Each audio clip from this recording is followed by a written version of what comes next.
Guys, nandito tayo sa bilihan ng mga Philippine product. Actually, marami to, mga kahit ibang mga bansa, may mga ano rito eh. Mga foreign food, yan. Kasi yung asawa ko natatakam sa salad. Salad natin. Napapagawa siya. Eh wala akong Nestle cream. So kailangan kong bumili. Wala akong pang Ricardo. Itong asawa ko bigla na lang nagki-craving sa ano. Ayan. May Alaska, may Argentina.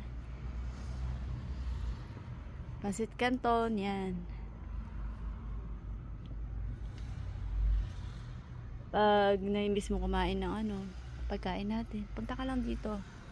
Dito yung mga natin. Pagkain natin, pang Ricardo. Pero hindi siya kumpleto eh. Ito lang.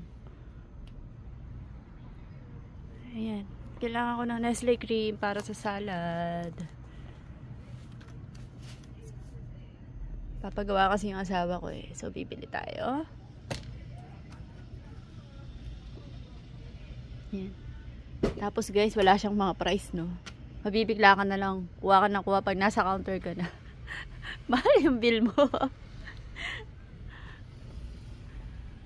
Iba pa naman yung presyuhan dito dahil nga import, siya eh, diba? Iba yung galing siya dyan. So, ayan. Bili muna ako, ha?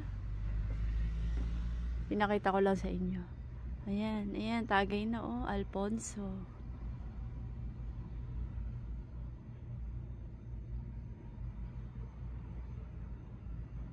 Okay, bye. Mamili muna ako. Bye-bye.